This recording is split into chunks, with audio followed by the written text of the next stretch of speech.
When you look back at those early years and then look at where we are today, what has fundamentally changed in the way organizations think about people?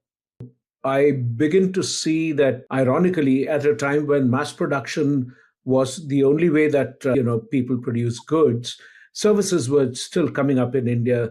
I found that the HR function was actually a lot more people oriented. The employees really wanted to talk to HR to get a independent point of view, and they knew that if there was anyone who would actually stand up to the leaders and give them the employees' point of view, it would be HR.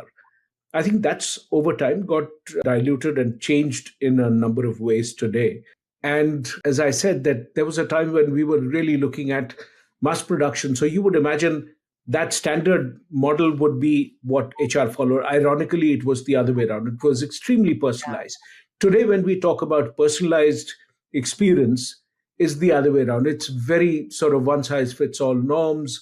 And I think if I were to really summarize, HR has lost, I don't know how much it has gained a space at the business table. It certainly has made lots of progress in that front, but it's certainly given up its seat at the employee cafeteria.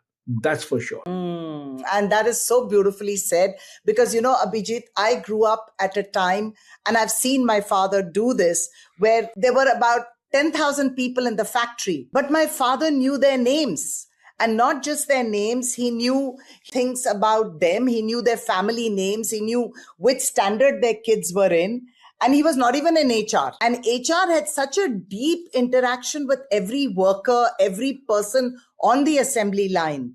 It's sad that today, with all the information that's available to you, you don't really have that link to your individual working members, right? It's so far removed from that.